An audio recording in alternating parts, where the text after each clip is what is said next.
Ruvuma TV, tupo kuhabarisha umma. Mtazamaji wa Ruvuma TV, ni siku nyingine tena tunakutana hapa kukuletea mazungumzo machache tu, ni exclusive interview. Tupo na mbunge wa jimbo la Madaba, lakini alkadhalika tupo na mbunge wa jimbo la Mlalo. Kubwa zaidi tunakwenda kuzungumza kuhusiana na swala zima la kilimo. Na mheshimiwa, tunaona saizi Madaba uchumi wake unabebwa sana na zao la tangawizi. Kikubwa ambacho nataka kufahamu kutoka kwako ni jitihada gani ambazo unazifanya kulifanya zao hili lizidi kuwa nisemeje chachu ya maendeleo katika jimbo lako hivyo. Yaani ni jitihada gani ambazo unazifanya katika zao hili? Ni zaidi ya miaka 5 sasa. Kabla sijawa mbunge nimekuwa nafanya kazi na wananchi wa Madaba, lakini wananchi wa mkoa wa Ruvuma wote nimekuwa nafanya nao kazi kwenye eneo hili la kilimo. Na kwa nini niliamua kufanya kazi na wananchi wa mkoa wa Ruvuma kwenye eneo la kilimo? Kwa sababu ndio urithi mkubwa ambao tumeachiwa na wazazi wetu, ardhi. Tuna ardhi ya kutosha. Ndio. Lakini pia ndio sekta ambayo 90% ya wana Ruvuma tunaitegemea kwa ajili ya kipato, tuweze kuwasomesha watoto wetu, tuweze kujenga nyumba bora, tuweze kununua vyombo vya usafiri, tuweze kujitibu pale tunapopata shida za afya.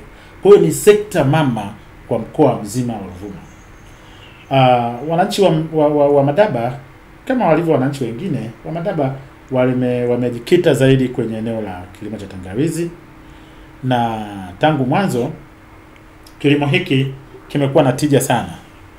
Hata mwaka jana na mwaka huu ambapo bei zimekuja kushuka mpaka kufika 1000, bado mtu anayelima hekari moja ya tangawizi na akauza kwa kilo shilingi 1000, bado ana fedha nyingi zaidi ya mara 3 ya mtu anayelima mahindi kwa kiwango kile cha hekari moja. Yeah. Kwa hiyo kilimo cha tangawizi kama ulivyosema ndicho kinachangia kwa kiwango kubwa sana kipato cha mwananchi wa kawaida. Na tujue kwamba tunapoongelea Tanzania, tunapotaka kumtoa mwananchi wa Tanzania toka kwenye wimbi la umaskini, ni kuwekeza kwenye kilimo. Hakuna namna nyingine. Kwa sababu ni 90% ya Wanaruvuma wanategemea kilimo. Kwa hiyo tukiwekeza kwenye kilimo tutawatoa wananchi wetu kirahisi sana. Leo Madaba wananunua pikipiki, wanajenga nyumba bora, wapo walionunua magari. Leo hapa nimetumiwa mapicha mengi sana ya kilimo cha tangawizi. Kwa hiyo wanasonga mbele kwa kupitia kilimo cha tangawizi. Unauliza jitihada gani nimezifanya?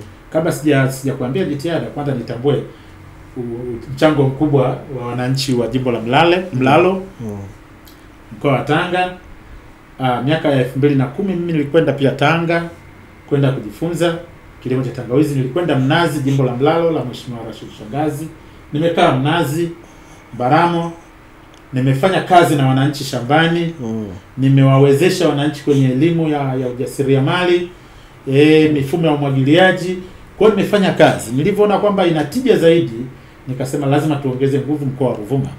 Kwa hiyo hata wafadhili wa kwanza ule mradi nilikwenda nao mpaka Tanga, nikaenda nao na mikoa mingine, lakini wakasema tutafanya kazi pia Madaba.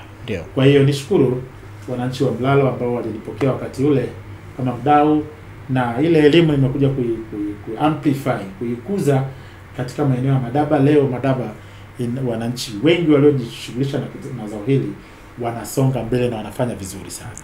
Lakini pia nishukuru pia mchango wa Mheshimiwa Ana Kilango, mbunge mwenzangu, ambaye wakati ule yeye akiwa mbunge nilikuwa mdau wa kawaida.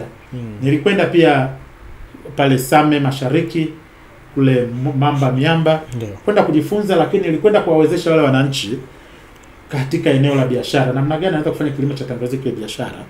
Kwa hiyo nikafanya nao mipango ya biashara, namna gani wataendesha kile kiwanda chao cha kusindika tangawizi.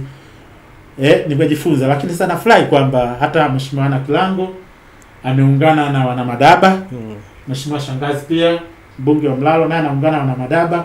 Tunakwenda sasa kutoka kwenye uzalishaji wa kawaida, tunataka kwenda kwenye uzalishaji mkubwa ambao utawajumuisha wana Ruvuma wengi, wana Madaba katika ujumla wake, lakini tunataka tuwe na kiwanda kimoja chenye hadhi ya kitaifa ambacho kitaleta tangawizi toka Tanga, tangawizi toka Same, tangawizi toka Madaba, Mbinga na maeneo mengine. Tutaweza kuzisindika na tutaweza kuongeza value, thamani, na hivi wa Tanzania tutakuwa na uchumi unaojitegemea. Zao la tangawizi peke yake, tulikuwa tunaongea na waziri juzi, mimi na Mheshimiwa Ana Kilango, tulikuwa tunaongea na Mheshimiwa Tizeba. Amesema Mheshimiwa Tizeba anatambua sasa mchango ambao unawezekana ukatokana na zao la tangawizi kwenye pato la taifa. Na yupo tayari, anatafuta weekend moja aje Madaba aone wananchi wanapojishughulisha na kilimo, ili kabla hajaingia kwenye budget aweze kuona mambo gani tunaweza tukaanza nayo sasa, lakini malengo yetu sisi tuwe na uchumi unaofanana na Nigeria. Okay. Leo India wanataka containers za tangawizi ikiwa imekaushwa. China wanataka containers za tangawizi zikiwa imekaushwa. Lakini hatuwezi kwa sababu uzalishaji wetu, pamoja na kwamba wananchi wa Madaba wananufaika sana, lakini ule uzalishaji ni mdogo sana ukilinganisha na mahitaji ya soko. Mimi tayari nimeshawekeza zaidi ya milioni 21 binafsi kwenye mbegu peke yake. Wananchi wanakopeshana zile mbegu.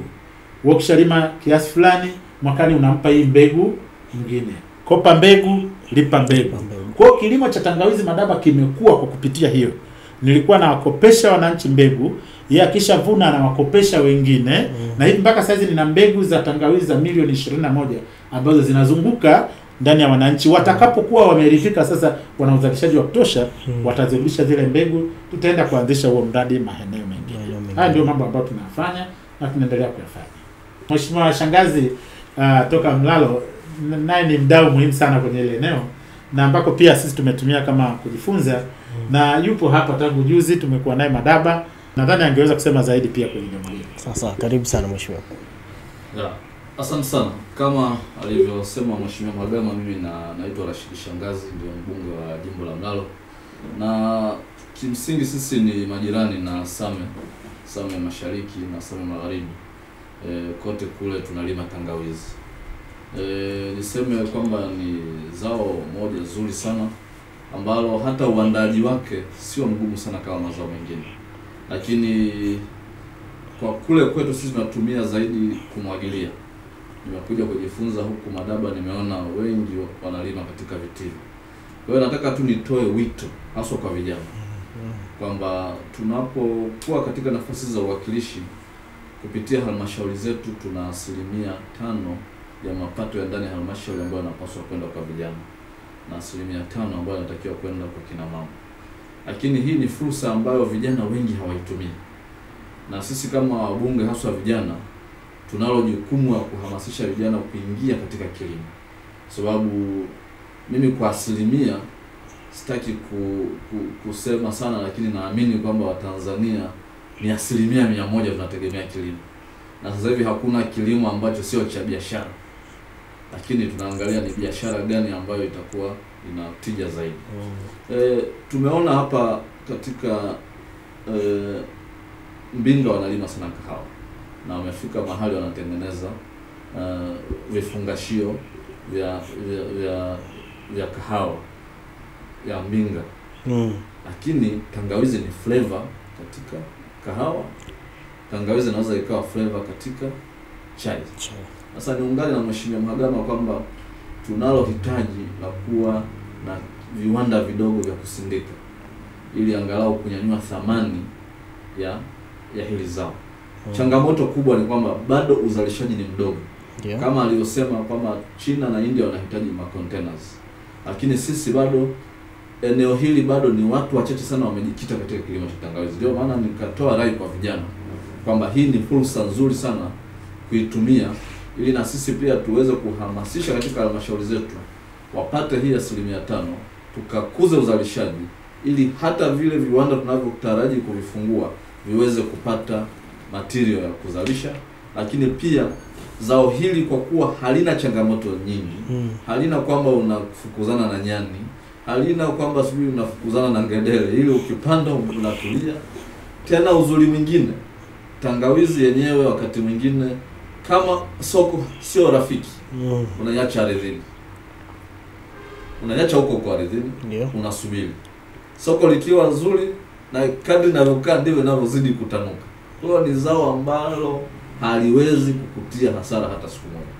Nitoe wito kwa vijana wa Mkongotema, Mtiangimbole na maeneo mengine yote ya Madaba wajikite katika kilimo cha tangawizi ili tuongeze uzalishaji na tuweze kuingia na sisi katika Tanzania hii ya uchumi wakati uchumi wa viwanda, angalau kwa kuanza na kiwanda cha kusindika tangawizi. Sawa, asante sana. Wito umetolewa kwa vijana ambao mnatizama Ruvuma TV kwa wakati huu hapa. Na hapo tumefikia tamati, mpaka wakati mwingine tena. Endelea kuwa nasi, endelea kutembelea www.ruvumatv.com kwa habari nyingi ambazo zinakuwa zinaendelea katika mkoa wa Ruvuma, lakini vile vile duniani kote.